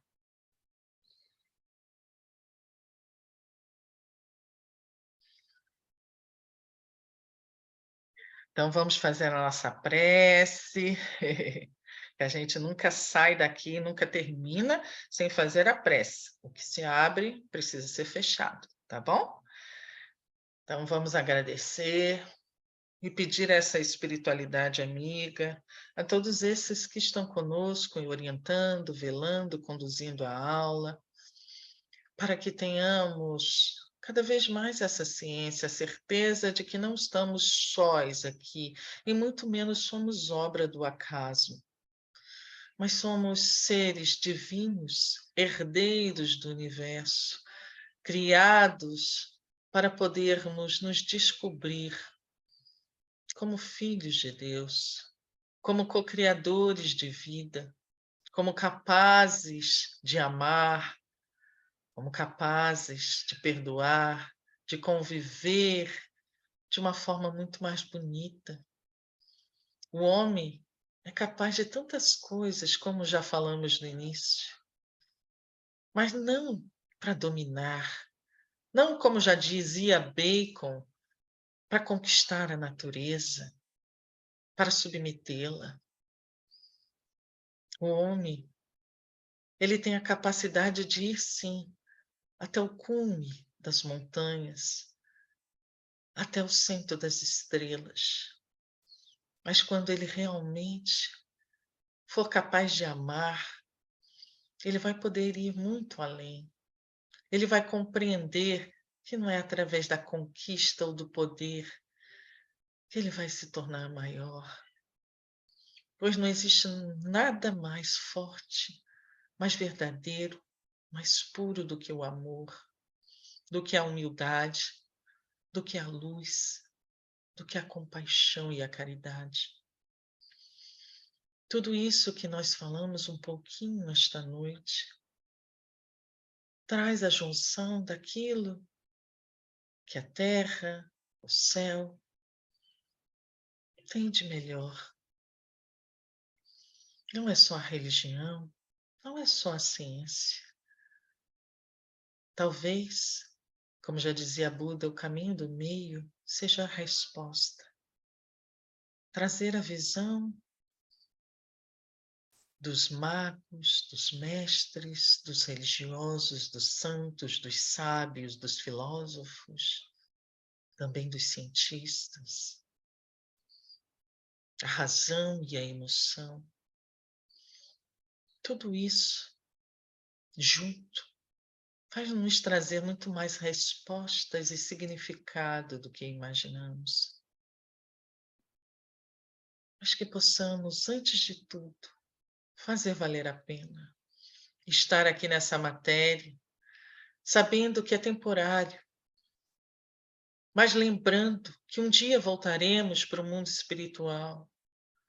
E qual o legado que nós deixaremos? Se nós olharmos para trás, hoje, agora, será que terá valido a pena? Será que nós deixaremos um legado de luz? Será que as pessoas que ficarão na matéria sentirão a nossa falta? Será que o mundo, quando nós partirmos, estará um pouquinho melhor por nossa causa? Essas perguntas não são perguntas vãs, muito menos arrogantes. Não estamos aqui para salvar o mundo, mas podemos sim torná-lo um lugar melhor, nos melhorando, espargindo luz onde nós estivermos, espalhando flores, semeando amor em todo lugar onde nós nos encontrarmos, criando algo maior, aliviando dores, sendo inspiração para um ser que seja. A vida não pode ser pequena e não deve ser desperdiçada por quimeras, por interesses mesquinhos, pelo ego avantajado, orgulho ou vaidades vãs. Vamos aproveitar bem essa reencarnação. Cada vida é única em si mesma. Cada oportunidade que nós desperdiçamos não retorna da mesma forma. E nesta época atual, podemos fazer muito mais e devemos fazer muito mais. Há pessoas que sofrem. O mundo estertora. Como pensar em ficar de braços cruzados quando tantos estão sofrendo, quando há tanta dor. Aproveitemos da melhor forma. Sejamos amor, brilhemos a nossa luz. Vejamos a beleza do mundo, sim, oremos sempre. Agradeçamos a todas as coisas boas, a todas as bênçãos que chovem sobre nós. Mas não esqueçamos que muitos não têm essa oportunidade. Então, sejamos inspiração. Façamos a nossa parte. Espalhemos um pouco mais de luz onde quer que nós nos encontremos. Então, que esta aula, que este encontro, seja também uma forma de nós fazermos isso. Seja uma gotinha de luz a ser colocada em cada coração que a assistir, em cada um que a ouvir, que possamos fazer um pouquinho essa diferença. Gratidão, Senhor, por tudo, por todos, hoje e sempre. Que assim seja. Graças a Deus e graças a Jesus.